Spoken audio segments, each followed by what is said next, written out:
Welcome back. I hope you've all been practicing your finger power. Have you? Okay, great. Well, in that case, it's time to move forward and start to think about correct fingerings. Now, what I mean by correct fingerings, first of all, is to have your fingers mapped out over a succession of 5 keys. So both hands. Here's the right hand. We can see that the thumb goes on C, second finger on D, third finger on E, fourth on F, and fifth on G. So that's 5 fingers for 5 keys. And the other thing that we should think about when we talk about correct fingerings is using the same fingerings every time we play a piece. So that's deciding which fingers we're going to use and then doing that over and over again, so that when we learn a piece of music, we don't just learn the notes that we're playing, we learn what it feels like to play that piece of music. We learn the fingerings too, and this helps us remember much more complicated music in time. So it is important to get there, but there's no rush. Let's have a little look over at synthesia. So in the synthesia, if we want to find out what the correct fingerings are, we need to go to the labels menu, this LA menu up here, which allows us to change the labels on the keys and the falling notes. So there's our note.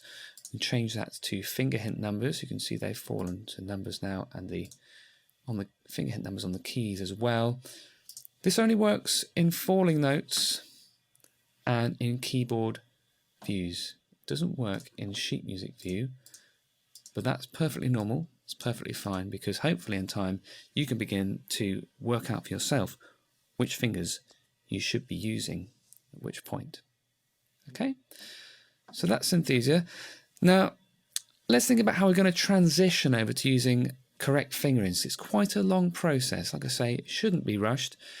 Hopefully you've had a chance to check out the crab walks and the incy wincy walks and the finger please exercises. And the point of the crab walk and incy wincy walk exercises in particular is to keep working the thumb onto the keyboard. And hopefully by the time you've done that, you should have a natural hand position whereby the thumb is on the keyboard and the fingers are curled over. And we have our nice, relaxed, bouncing wrist, which we looked at in the finger power exercise, where we can begin to channel that arm weight down through each finger one at a time.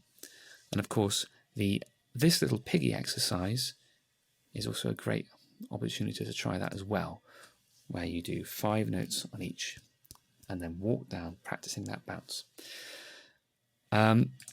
If you find that your technique looks a bit like this, the wrist's stiff and some fingers are more powerful, louder than others, then it means we're not getting that flow of motion through the arm and into the key bed. And whilst it's quite useful to try using correct fingerings, you might want to to and fro a little bit. Try playing with single fingers, try playing with those fingers which don't work so well. Go back to the 4th and 5th, try and use those to play pieces, and then try playing with all the fingers again and see if you can get that bounce, get that relaxation into your technique. Okay, so that's it really. It's sort of a long process. Kids, have fun playing with all the fingers. Adults, just sort of monitor what's going on. A final point that's useful to bear in mind is that having correct hand position is a useful sort of precursor to reading music fluently. I suppose simply, if you're using one finger and you're looking down at the keyboard, you can't be looking up the music. You need to look down because your hand position's moving all over the place. In time, if you can get that natural relaxed technique and get the hands mapped out of the keys, then you know where the fingers are, you can look up at the music, and all of that becomes easier. So these things are all interconnected. Like I say, relax, have fun, take it at your own pace.